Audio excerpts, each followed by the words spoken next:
Samedi 12 avril 2014, Madame, Messieurs, bonsoir et merci de votre fidélité. Bienvenue dans ce nouveau numéro de Pulsation Week-end. À la une de l'actualité, l'économiste Kessner Farrell dit s'attendre à une certaine austérité avec une diminution des dépenses de l'État au cours du deuxième semestre de l'année fiscale. Les recettes de l'État seront en deçà des prévisions pour l'exercice en cours. Elles devraient tourner autour de 47 milliards de goudes en fin d'exercice, alors que le gouvernement tablait sur environ 53 milliards de goudes, selon le PDG du groupe Croissance SA. C'est dans ce contexte que le président Michel Martelly a affirmé que le gouvernement a exécuté tellement de travaux dans le pays que les caisses de l'État sont vides, tout en reconnaissant n'avoir pas pu changer véritablement les conditions de vie de la population après 3 ans au pouvoir. Lui, le fait Jean-Louis, 78 ans, le père de l'acteur haïtien d'Hollywood, Jimmy Jean-Louis, est décédé le jeudi 10 avril après avoir reçu une balle dans l'abdomen le 6 avril lors du braquage d'une épicerie non loin de son domicile à Torcelles. Jimmy Jean-Louis était en Haïti depuis le 3 avril dernier. Il a participé au lendemain de l'agression de son père à la commémoration du 211e anniversaire de la mort de Toussaint Louverture, personnage qu'il a incarné dans l'un de ses films. À l'étranger, bras de fer diplomatique entre Washington et Téhéran.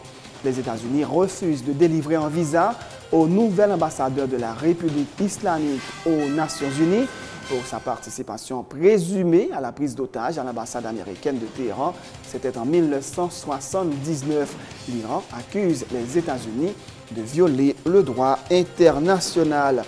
Le pape François a demandé pardon vendredi au nom de l'Église et pour la première fois depuis son élection pour les dommages causés à des enfants par des prêtres pédophiles et a affirmé que les sanctions devaient être très sévères. Dans l'actualité sportive, le Bayern Munich, déjà sacré champion d'Allemagne, qualifié pour les demi-finales de la Ligue des Champions, a été laminé ce samedi sur son terrain par son dauphin Dortmund, vainqueur 3-0 à l'aller. La formation du Bayern Munich a été corrigée ce samedi. L'équipe de Dortmund consolide sa deuxième place avec 3 points d'avance sur Schalke 04. Madame, Messieurs, restez branchés pour le développement de ces titres et de nous autres.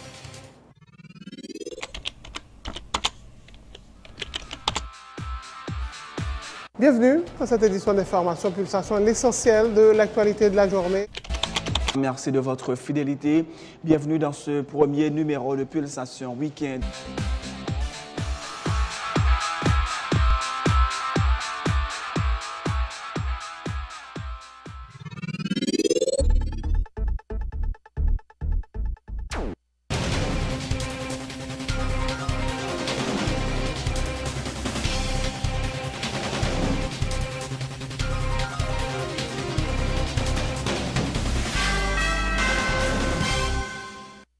De recherche, bienvenue dans le développement du journal. Louis Lefebvre Jean-Louis, 78 ans, le père de l'acteur haïtien d'Hollywood, Jimmy Jean-Louis, est décédé le jeudi 10 avril après avoir reçu une balle dans l'abdomen le 6 avril lors du braquage d'une épicerie non loin de son domicile à Torcelles. Jimmy Jean-Louis était en Haïti depuis le 3 avril dernier. Il a participé au lendemain de l'agression de son père à la commémoration du 211e anniversaire de la mort de Toussaint Louverture, personnage qu'il a incarné dans l'un de ses films. Autre point de l'actualité, le président du groupe Croissance SA, Kessner Farrell, dit s'attendre à une certaine austérité avec une diminution des dépenses de l'État au cours du deuxième semestre de l'année fiscale. L'économiste qui intervenait au dernier jour du sommet sur la finance publique organisé par le groupe Croissance SA affirme que les recettes de l'État seront en deçà des prévisions pour l'exercice en cours. Elles devraient tourner autour de 47 milliards de goudes en fin d'exercice, alors que le gouvernement tablait sur environ 53 milliards de goudes, indique Kessner Farrell, faisant également remarquer que la Banque centrale devrait adopter un certain nombre de mesures qui pourraient ralentir l'économie. C'est une très longue semaine et ça fait 5 jours. C'est pour la première fois que le sommet a nous parlé aussi long. On a commencé avec la finance municipale, c'est le ministère de l'Intérieur et collectivité territoriale qui était animé à l'activité ça avec d'autres invités. Deuxième journée, c'est l'autre des comptables qui était prêt à parler lui-même de comment la comptabilité avait évolué actuellement en Haïti. Et il y a des étrangers qui étaient venus pour dire mais ça a passé sur le plan international. Troisième journée, c'était finances publiques, ministère économie et finances. Pile information, il y a un gros changement qui va faire dans la fiscalité pays. Et le nouveau secrétaire d'État aux finances était là pour te parler de ça. Et il était exactement ça qui a passé dans le budget exercice fiscal là et ça qui va arriver l'année prochaine tout. Nous avons profité de présence Hilton qui était en Haïti, qui était un keynote speaker et c'est M. Middleton qui était fait un keynote speaker pour l'expliquer pour qui ça que Hilton a venu en Haïti malgré qu'il y a plusieurs hôtels qu'il a déjà. Et je dis à nous faire avec assurance, nous la secteur assurance n'a pas de problème jusqu'à présent puisque la commission pour que j'aime un projet de loi, pour qu'on passe projet de loi ça dans le Parlement, un déficit budgétaire que le Fonds monétaire qui était participé dans ce sommet a dit qu'il atteint près de 7% du produit intérieur brut. Donc, il faut un petit peu inquiet sur ce point ça. Donc, il parlait que pour réduire quelques dépenses et pour laisser augmenter les recettes. Moi, je crois que il prévoit pour entrer à peu près 44 milliards de gouttes. Il n'a pas fait tout le montant ça. Donc, il y a 53 milliards de gouttes. Il a fait autour de 47 milliards de gouttes. Donc, ce qui signifie que le deuxième semestre que nous vivons là, pendant l'exercice fiscal là, est peut-être beaucoup plus difficile. Et pas oublier que la Banque centrale a lui-même annoncé dans ce sommet une série de mesures que on prend au niveau monétaire. Donc, mesures, ça est capable de faire avec ces deux politiques fiscales et politiques monétaires, un ralentissement de l'économie. Il était prévu près de 4% de croissance économique. Il se pourrait bien que pas atteindre 4% d'après. Petite question, un petit cas détaché. Le président a dit qu'est-ce que l'État vide et ou même en tant qu'économiste, comment la population a de recevoir ça? Bon, il reflétait, ça n'est pas capable de brûler, recettes pas trop importantes, il pas atteint l'objectif que tu es supposé atteindre l'année ça, et dépenses santé beaucoup plus importantes. Donc ça veut dire qu'il va l'obliger de faire une certaine austérité pour être capable peut-être qu'un comme la caisse d'État. Je pense qu'il faut atteindre à une certaine austérité. Bon, Madame Jean-Marie, mon réputation sur le point ça, donc il est capable peut-être réduire les dépenses beaucoup plus, de façon pour être capable de diminuer le déficit budgétaire là. Le commandant général du commandement sud des forces armées des États-Unis, John Kelly, a visité le pays les 9 et 10 avril dernier. Accompagné de l'ambassadeur des États-Unis à Port-au-Prince et du président de la République, Michel Martelly, le commandant Kelly a visité plusieurs projets réalisés avec le support de l'administration américaine. Dans le sud, la délégation a visité les travaux d'infrastructure financés notamment par l'USAID, comme c'est le cas du centre d'opération d'urgence, au cours de laquelle le chef de l'État a félicité le personnel. Dans le Grand Nord, il s'est rendu au parc industriel du Caracol. Plus de 3 000 ouvriers travaillent déjà dans cet espace, appelé à créer jusqu'à 60 000 emplois, a indiqué le chef de l'État. C'est important pour nous. Nous connaissons Haïti, c'est un pays qui a risque. Cyclone passe chaque année. D'ailleurs, saison pour arriver là très bientôt. Et chaque fois saison arrivée, nous tous avons un moment de panique. Donc le fait que nous avons centre ça là qui pour coordonner action en cas de problème, sont pour alliés pour le département même. Donc nous avons salué dynamisme. Madame Alta, directrice et protection civile là, m'a dit félicitations. Ça fait 3 ans que je travaille avec lui. Moi, très fier de Jean Laboulé. Moi, salue dynamisme tout le monde qui est dans la protection civile là. Je salue dynamisme coopération entre États-Unis et Haïti. Il est important pour le dérouler un projet comme ça, un projet qui aujourd'hui a 3 000 emplois et qui est supposé arriver à 60 000 emplois dans notre cap venir.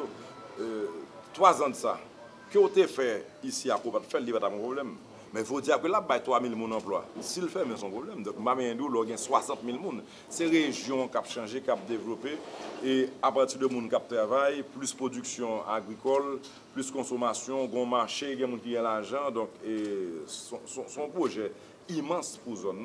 Donc, je suis passé avec l'ambassadeur pour qui n'a pas avancé, pour parler de port, tout nous parler de port, qui est important pour nous, à l'avenir, dans un très proche avenir, pour nous réhabiliter le port du Cap Haïtien, mais tout sur le long terme pour nous obliger à faire Wafla dans le nord-est, parce que je dis, qui est-ce qui a bénéficié de l'exploitation, c'est la République dominicaine. C'est lors de son passage au CAI que Michel Martelly avait affirmé, nous citons, « Le gouvernement a tellement exécuté de travaux dans le pays, les caisses de l'État sont vides. » Michel Martelly a reconnu qu'après 3 ans au pouvoir, les conditions de vie de la population n'ont pas vraiment changé. Il a affirmé ne pas avoir une baguette magique. Lancement officiel mercredi dernier de l'École nationale d'administration et de politique publique, appelée à former les cadres de l'administration publique en vue de son renforcement. La cérémonie s'est déroulée en présence du chef du gouvernement, Laurent Lamotte, qui en a profité pour réitérer la volonté du gouvernement de doter le pays d'outils pouvant l'aider à supporter ses projets de développement et de modernité. Il dit croire que l'efficacité du gouvernement repose sur une administration publique capable de répondre aux besoins de la population et ajoute que l'ENAP doit également encourager le développement de la recherche appliquée et contribuer par son expertise à la résolution des problèmes auxquels font face les institutions publiques. Conformément à ces engagements, mon gouvernement travaille sans relâche à créer des conditions favorables au renforcement de cette administration publique. Ma présence à cette cérémonie de lancement de l'École nationale d'administration et de politique publique ENAP se veut un signe de la ferme volonté de mon gouvernement de doter l'administration publique de l'outil nécessaire à la formation des cadres de haut niveau. Cette école est prévue dans le cadre du décret du 17 mai 2005 portant révision du statut général de la fonction publique. Cependant, il a fallu la mettre en place. C'est donc à cette tâche que nous sommes aujourd'hui. Nous sommes soucieux et décidés de doter notre pays de tous les outils capables de supporter notre projet de développement et notre ambition de modernité pour Haïti. L'efficacité du gouvernement repose nécessairement sur une administration publique plus capable, plus efficace et plus apte à apporter des réponses immédiates aux besoins pressants de la population haïtienne. La réforme de l'État est un impératif absolu devant garantir la bonne gouvernance administrative d'Haïti, tant au niveau central qu'au niveau territorial. Le gouvernement haïtien annonce l'arrivée d'un premier lot d'équipements agricoles en provenance du Venezuela dans le cadre de l'appui du gouvernement de ce pays à la mise en œuvre du plan de relance agricole en Haïti, discuté lors de la réunion extraordinaire Alba Petro-Caribé organisée à la fin de l'année 2013. Il s'agit de 24 tracteurs et d'une vingtaine de motoculteurs selon le ministre de l'Agriculture, Thomas Jacques. C'est un premier lot d'équipements agricoles qui sera suivi de 2 autres, a dit l'agronome Jacques, qui informe qu'Haïti a également reçu du Venezuela des stocks de fertilisants pour alimenter le marché national et augmenter la production agricole dans le pays. Il y a un outil que Petro-Caribé proposé, c'est à partir de facture pétrolière là, sous dette long terme et sous part de remboursement de dette à long terme, c'est prélever un pourcentage de dette là pour créer un fonds qui pourrait permettre que vous financer type de projet ça. Dans la politique de relance agricole là, nous disons que nous avons besoin des équipements et nous sommes capables de dire aujourd'hui, depuis hier, il y a un bateau qui arrive dans le rade d'Haïti, côté, eh bien, 24 tracteurs, une vingtaine de motoculteurs que Venezuela a appuyé le secteur agricole là. Et je dis, il y a pour remettre nous à une cérémonie que nous avons fait dans le ministère de l'Agriculture et après mettre le gouvernement d'Haïti lot d'équipement et c'est arrivé au premier lot d'équipement, pour le deuxième lot privé, pour le troisième lot privé qui peut permettre que nous recevoir un stock d'équipements agricoles qui pourra aider nous à la politique de relance secteur agricole. Dans mois mais ça et bien FAO lui-même pour une équipe technique en Haïti pour que travaille ensemble avec l'État haïtien pour que nous retournions en juin dans 3 mois, c'est vrai? Dans 3 mois, juin, pour que nous retournions au Venezuela chaque pays présenter plan li, et à partir de là, pour discuter de financement chaque projet et que, en fin de compte, pour que nous validions par pays ensemble de projets qui pourraient le faire à partir de fonds ça qui pourraient le mettre en place.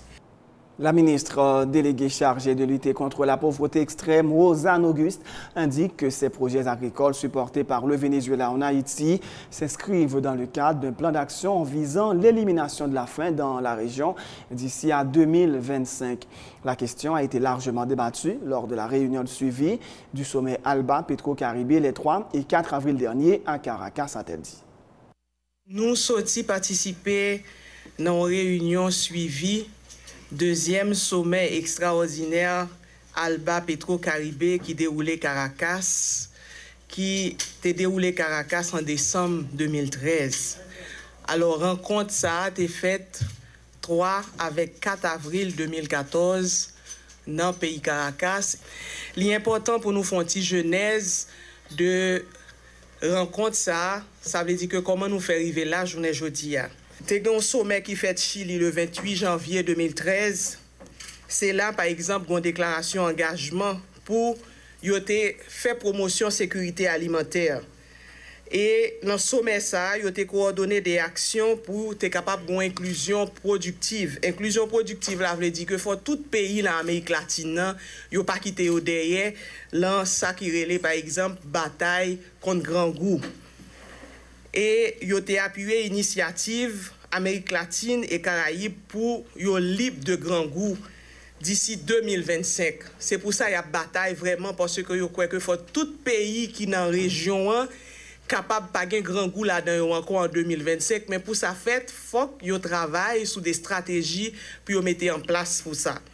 Son rencontre de suivi pour voir que comment il est capable de travailler sur finalisation plan d'action parce que le président a approuvé, mais comment il est capable de travailler sur finalisation plan d'action ça par région. Ça lié, c'est que il respecté droit souveraineté chaque pays. Mais il a gardé caractéristiques chaque pays dans la région, caractéristiques production agricole pays dans la région, caractéristiques pauvreté extrême qui dans le pays ça yo. Et c'est à partir de potentialité, à toutes caractéristiques ça yo, que FAO pral établir plan d'action. Autre point de l'actualité, le directoire du RDNP a organisé mardi dernier une journée d'accueil pour des dizaines de jeunes qui ont décidé de rejoindre le parti après avoir pris part au Parlement et au gouvernement de la jeunesse.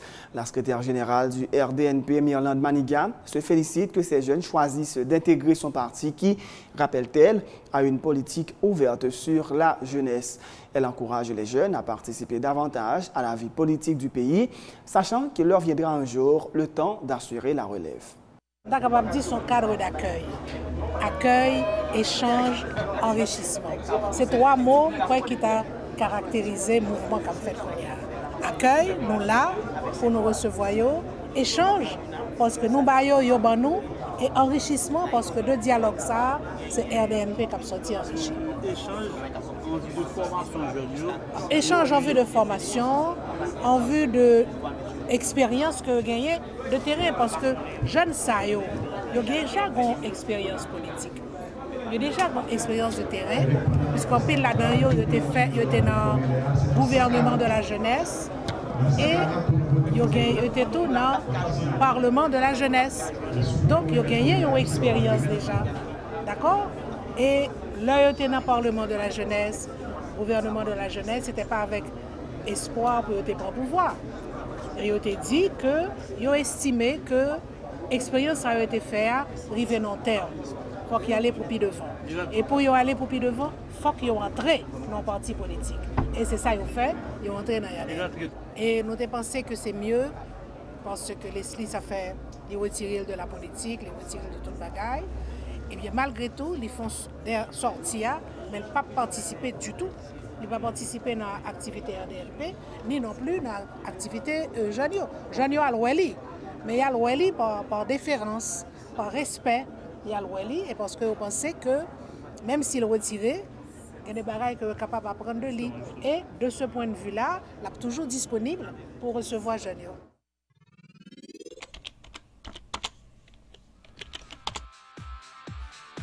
Bienvenue dans cette édition d'Information Pulsation, l'essentiel de l'actualité de la journée. Merci de votre fidélité. Bienvenue dans ce premier numéro de Pulsation Week-end.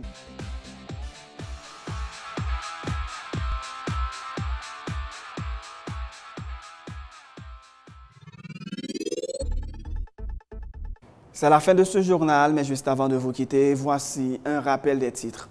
L'économiste Kessner Farrell dit s'attendre à une certaine austérité avec une diminution des dépenses de l'État. Au cours du deuxième semestre de l'année fiscale, les recettes de l'État seront en deçà des prévisions pour l'exercice en cours. Elles devraient tourner autour de 47 milliards de gourdes en fin d'exercice, alors que le gouvernement tablait sur environ 53 milliards de gourdes, selon le PDG du groupe Croissance SA. C'est dans ce contexte que le président Michel Martelly a affirmé que le gouvernement a exécuté tellement de travaux dans le pays que les caisses de l'État sont vides, tout en reconnaissant n'avoir pas pu changer véritablement les conditions de vie de la population après 3 ans au pouvoir. Lui, le fait Jean-Louis, 78 ans, le père de l'acteur haïtien d'Hollywood, Jimmy Jean-Louis, est décédé le jeudi 10 avril après avoir reçu une balle dans l'abdomen le 6 avril lors du braquage d'une épicerie non loin de son domicile à Torcelles. Jimmy Jean-Louis était en Haïti depuis le 3 avril dernier. Il a participé au lendemain de l'agression de son père à la commémoration du 211e anniversaire de la mort de Toussaint Louverture, personnage qu'il a incarné dans l'un de ses films. Bras de fer diplomatique entre Washington et Téhéran. Les États-Unis refusent de délivrer un visa au nouvel ambassadeur de la République islamique aux Nations Unies pour sa participation présumée à la prise d'otage à l'ambassade américaine de Téhéran en 1979. L'Iran accuse les États-Unis de violer le droit international. Le pape François a demandé pardon vendredi au nom de l'Église et pour la première fois depuis son élection pour les dommages causés à des enfants par des prêtres pédophiles. Il a affirmé que les sanctions devaient être très sévères. Dans l'actualité sportive, le Bayern Munich, déjà sacré champion d'Allemagne et qualifié pour les demi-finales de la Ligue des Champions, a été laminé ce samedi sur son terrain par son dauphin Dortmund, vainqueur 3-0 lors de la 30e journée de Bundesliga. Dortmund, battu sur le même score qu'au match aller, a donc pris sa revanche et consolide sa deuxième place avec 3 points d'avance sur Schalke 04. C'est la fin de ce journal. Merci de l'avoir suivi. Bonne suite de programme sur Télé Pluriel.